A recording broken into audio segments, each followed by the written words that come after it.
Hey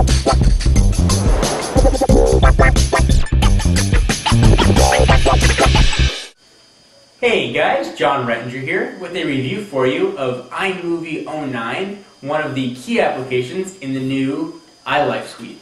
So I unboxed and purchased iLife just about a week ago, and I've had a real nice chance to use most of the applications. But this video I want to just talk about the one that's really most important to me and that I use every day, iMovie 09. I use iMovie for editing all my videos, creating all my videos, post-production on the videos. Really anything that's had to do with YouTube has gone through iMovie.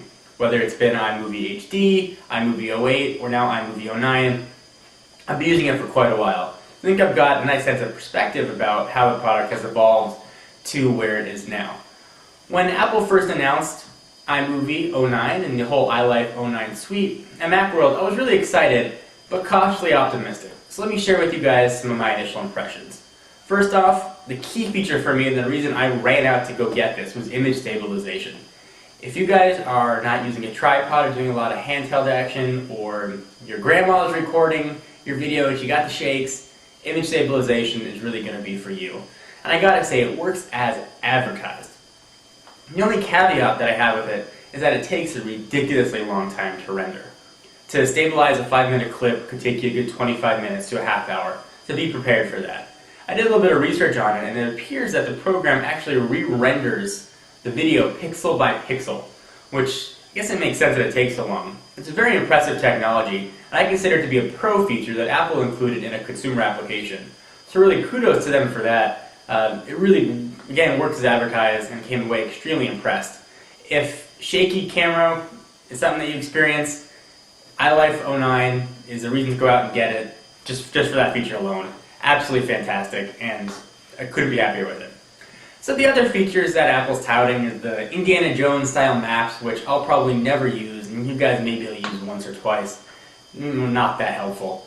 They also included some green screening action, which I think is really cool. So you can take a wall behind you or any sort of green surface, you can buy a green screen sheet for 30 bucks on Amazon, and you can make it look like you're anywhere. I've been playing around with it, and it really does work quite well, although I'm not so comfortable with it yet that I want to use it in my videos. So as you guys can see, still plain old white behind me. But another professional level feature that Apple included in a consumer product. So very happy about that. One of the features in iMovie HD, which is actually kind of iMovie 06, that I really liked was a timeline. It made editing and creating your clips really easy. You're able to visually see kind of where you stood in your editing process. Apple totally eliminated that with iMovie 08, much to the chagrin of a lot of editors. But they sort of brought it back and made amends with iMovie 09. What they did was they added this precision editor, which isn't a timeline, but it makes editing and cutting clips much easier and still gives you a visual representation of where you guys are at in your editing process. So I was very happy to see that sort of brought back. It makes it so much simpler to cut, add some sound, do voiceover work, whatever you want to do in iMovie. So I was very happy that kind of Apple fixed what I consider to be their big mistake that they made the first go around. So that's something to keep in mind. One of the features that I really like, in addition to image stabilization with iMovie 09, is rendering times.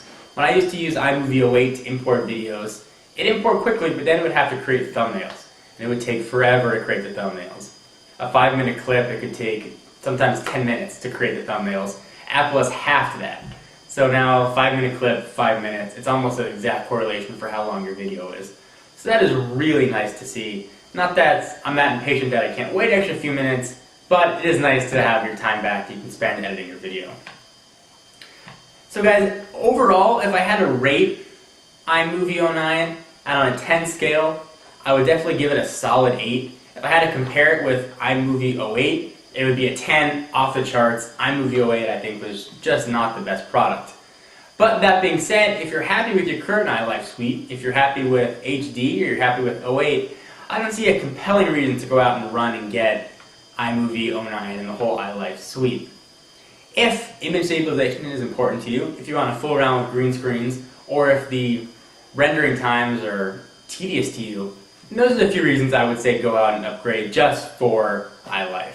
Just for iMovie rather. There's a lot of other applications in the iLife suite, namely iWeb, GarageBand, and iPhoto, and I'll talk about all those individually, but this one was just about iLife. So guys, one of the questions I've been getting quite a bit with my whole new setup that I got here is if the back of my iMac is blue. It's not blue, straight black, it's just with the sun coming in, I guess it gives a little bit of a blue tint. And thank you to everybody who sent suggestions for the wall behind me here.